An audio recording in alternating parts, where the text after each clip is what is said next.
Hello, everyone. My name is Kirsten Bachman, and I am coming to you today from Valley City, North Dakota, to give you an update on a special topics course that I presented about right before the pandemic at SETOP, my course on intimate partner violence that I have now been very fortunate to infuse a study abroad component into.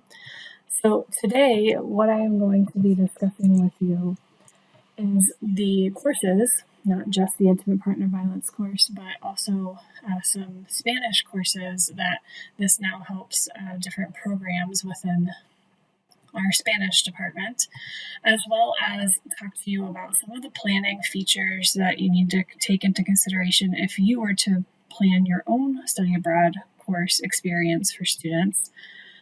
All the different partnerships, or at least highlight the ones that have been major players both on and off campus. I'll share with you briefly the itinerary, which honestly has been changing, especially with COVID restrictions, but I think it's almost in its final form. And then I'll end by discussing some practical considerations, again, if you are thinking about doing this for your own institution. So a little bit of background about who I am. I am a social psychologist, and my research interests are in specifically the cultural factors that influence intimate partner violence. I spent my graduate years looking at something called the culture of honor, which has to do with a reputation-based society, of which Latin America happens to be a part. And so this really has drawn me into trying to determine the number of different places within a single romantic relationship that I can identify the influence of these cultural elements on the proclivity to experience intimate partner violence. I developed this particular course, Intimate Partner Violence, on my own, based on my extensive research and knowledge of the field, as well as expertise working with experts sort of on the ground, if you will, advocates, people in law enforcement, like in the prison setting, etc.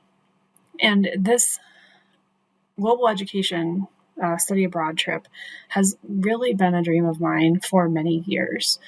So the courses that I began developing, in addition to the intimate partner violence course, I'm not going to focus so much on that, but this opportunity to go to Costa Rica for the spring break trip is open to all of our students. And I'll talk more about that when I talk about advertising, but that really has opened it up to be a very interdisciplinary group, which again is going to make our cultural experiences that much more rich. So we do have multiple Spanish programs here at Valley City State University, VCSU, where I teach. And this study abroad element is a required component of the Spanish minor and our Spanish education, as well as our Spanish majors. Now, those two majors are relatively new. We've brought them back after a dormant period, but this particular experience in Costa Rica is going to serve all of those majors. And I will just briefly talk a little bit about the intimate partner violence course that I have developed. I, again, have taught it for, I believe, 8 years now, as I have been at different institutions, and I've been very fortunate to teach it in a number of different formats, modalities, but always my goal when teaching the course is that the students develop a lasting connection or partnership with local agencies. One that I am most enthusiastic about here in Valley City is a program called Green Dot, which is a growing program. It actually began in my home state of Kentucky, but it is now reaching all across the U.S., both in the community setting as well as on college campuses. And it is designed as a nonviolent bystander intervention program, teaching very practical techniques of how to help when someone notices an instance or becomes aware of an occurrence of power-based violence. Domestic violence is one of those, and intimate partner violence is also a very particular type of partner or power-based violence, whereas domestic violence is a little bit more broad. So the nature of the course is a 3 credit hour course. This is the IPV class that I'm describing. And students will hear from various individuals who have different levels of personal experience with the nature of intimate partner violence, whether it be from having experienced that as a victim or survivor, whether it be an advocate of various capacities, someone working in the judicial system, or the healthcare system, or a variety of other roles. Again, my aim is to not only spread awareness, but also to give the students practical tools that they can use when or if they become aware of someone who they know and love who is experiencing this form of violence from an intimate partner, either current or former. One of the last pieces of the intimate partner violence class is that students will be Green Dot trained. And so that's something that, again, I'm really happy that I've been able to forge that connection. In terms of the coursework for the study abroad experience itself, there are 2 separate courses. Both of these are 2 credit hours, and I'll talk first about the one that is actually changing slightly due to our experiences with it this time. That is a 2 credit, fully online, 8-week course that I am teaching right now. It's called our Global Seminar course. And the reason that my supervisor and I at first determined that right before, leading up to the spring break trip would be ideal is because we wanted to prepare students. It is a required course before the second in the sequence, which is the travel to a Spanish-speaking country. And again, that is the course that is another 2 credit class that is required for all of our Spanish students. So whether they're Spanish minors, Spanish education, or a Spanish major, that is required. But I just want to reiterate that this course is open to any student across campus, and I do have students from nearly all of our majors on our campus. The Global Seminar course, we are now moving to actually a fall course because one thing that we noticed when working with ARCOS, which I'll talk about here in just a minute, is that the required paperwork is needing to be completed by the students well in advance of this semester. So moving it to the fall with the spring break experience for the travel abroad is going to allow all of that, and especially applying for and waiting on and receiving the passports. That's going to give more of that opportunity. Now, my students are very creative, and what they ended up doing, because we didn't have a course in an academic setting for them to enroll in this past fall, they created a student organization that they call themselves the Global Exploration Club. And you'll see a couple things that they have created, and I'll talk a little bit more about the work that they did. They ended up meeting about once a week, mostly because they were planning lots of different fundraisers. But again, I'll speak more about that in a few slides here. So the next thing I want to talk about is the planning process. As I mentioned, I have been planning this particular trip for quite a while. COVID has not been easy necessarily to deal with, but I've had some wonderful individuals who have helped me, and so I wouldn't have been able to pull this off without them. The timeline is that I have started this process about 2 years prior to the experience. So if you're thinking about a similar study abroad experience and you were to begin that planning, let's say this summer or even this fall, the earliest you would likely be able to have that in place would probably be the spring of 2024. Now, you might be able to pull it off slightly faster, but the way that our course rotations and requirements for changing courses and curriculum is set up, this is how long it has taken me at our institution here. We began advertising to the all student or the student body in the fall semester, so the semester before the planned trip. And this was a really important component of bringing together again, majors from all across our campus and students who otherwise probably would never have a class together. I was fortunate to have help from other offices on our campus in developing a flyer, just some brief information about the course, promoting what we would be doing and why we would be going and what programs it serves. And then from there, I simply had really a flood of student interest. As I mentioned, we did end up meeting in the club setting because we didn't have that course. Going forward, that course will be offered twice a week face-to-face, and so that will give the interaction that the students sort of created on their own in the club setting this past fall. But those meetings were important because I was able to provide them updates. We were able to fill out documentation that was required by ARCOS, and they were applying for their passports, and then really, again, focused on all of the fundraising efforts that that group decided to engage in. We did end up booking our airfare in early November, and so we're traveling in mid-March. We had planned on trying to book as early as we possibly could, given that we needed commitments from everyone who was going. Obviously, recognizing that finances are a concern, but thankfully our financial aid office has been also a key player in this planning process, and most of our students qualify for financial aid, which I'll talk about more in the next slide. We were able to capitalize on some really deeply discounted airfare that I was able to book through the club's account, all within about a 48-hour period. So I don't know in the future if we'll be able to get such deeply discounted airfare, but that's how far in advance we did book, given that we had the commitment and we needed to go ahead and capitalize on being able to get them at a low cost.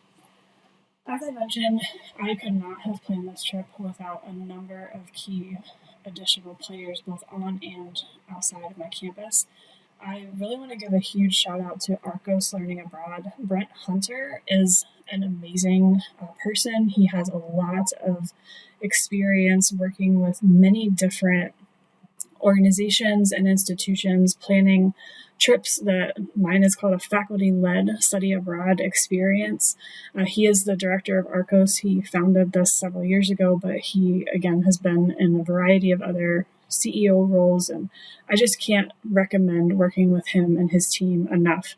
On campus, I began working with my supervisor, but our study abroad program experiences have lived in a couple of different places over the years, and they currently don't really live anywhere. So I then ended up working with our Vice President of Academic Affairs. Now, depending on the layout of your administration at your institution, you might be looking at working with different people, but these are the ones that at my small liberal arts school ended up being the key players. I was very grateful for the support that I received from my VPAA, because without that, I know that this trip would not have gone forward.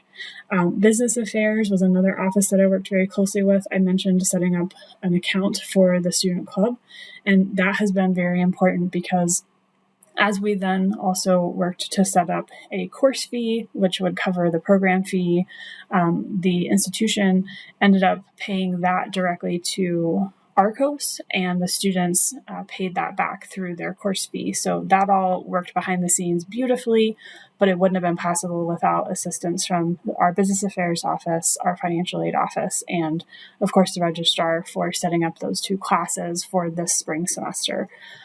As I mentioned, I did work with my direct supervisor as well as the department chair who's in charge of the Spanish programs because, again, this is a key element of those three programs, as I mentioned before. At this point, I'm sure you're asking yourself, what are we going to be doing? This picture here on the right is a picture of 20 fleece blankets that we are very eager to donate to the shelters there. We double-checked that these are the right kind and will serve the purpose. If you're unfamiliar, a blanket can be very useful when a woman or child in particular is fleeing from an abusive situation. So we will leave on the Saturday of spring break. We will arrive in Costa Rica on the next day, on Sunday, around lunchtime. We will begin our time there with a beach excursion, which at first was not going to be possible, but thanks to Arcos and their phenomenal team and all of their creative ideas, we are going to make that happen. And then what you can see on screen is really most of the time that we're going to be there during the week. We will be spending our time volunteering in different organizations. Again, that's anywhere between the local all the way up to the international level of resources that are provided to those who are seeking refuge from abuse. On Friday and Saturday, we will end our trip with an excursion to La Fortuna, which is a very popular tourist destination where the students will have all kinds of opportunities to explore the wildlife, the national park area. They'll go to hot springs, waterfall, and also one of the most prominent volcanoes that thankfully has now gone into a dormant stage, Volcan Arenal. The mornings will be spent doing the work of volunteering and more learning about the resources that are there in Costa Rica. And in the afternoons, we will be spending learning more about the culture, which you will see some examples of on this next slide that my students created of the flyer. So they will be, of course, volunteering in the mornings after having breakfast with their host families. Then they'll be taking a city tour of Heredia, which is where we'll be spending most of our time. We'll be learning how to cook Costa Rican dishes, which they're excited about. Also visiting a wildlife rescue center. They'll be going on a chocolate tour. And then, of course, that excursion at the end with leaving on Sunday, returning back to North Dakota on Monday. The last thing that I just want to point out here before I end my time with you during this discussion is just some practical considerations. Of course, there are going to be waivers and liabilities you'll want to check with various offices on your campus. It was a little bit of a headache for me because, as I mentioned, the study abroad program has had multiple different houses in terms of offices on campus. So you might want to have to check around with different ones in order to find what you're looking for, but I definitely recommend that. That goes along with the last one here on the slide as well, which is a commitment. Just make sure that if you have any students that are saying yes, they are interested in the trip, that you get that in writing, just to protect the institution, especially if there are any financial costs that have been incurred on the student's behalf. I mentioned advanced planning. It's never too early to start. And again, fundraising is going to vary from group to group and maybe even from instructor to instructor. I took a very active role in doing whatever I could to help the students in planning that. Maybe that's something that you aren't as comfortable or familiar with. And maybe you instead would just like to have the students do their own fundraising. There are many different ways. As I mentioned again, financial aid was possible, so that might be something that you don't even need to consider. So as I round out my presentation here, I just wanted to end with these two additional flyers that were created. This is a small handful of the students that are going. We're really excited. I'm very enthusiastic about this service learning opportunity, and I hope that this has given you some practical tips and tricks if you are also thinking about how you might infuse global education into your own institution for your own students. My email is here on the screen. I'd be more than happy to discuss any ideas or questions that you might have. I'm always happy to share resources. So I hope that you have been inspired to study abroad.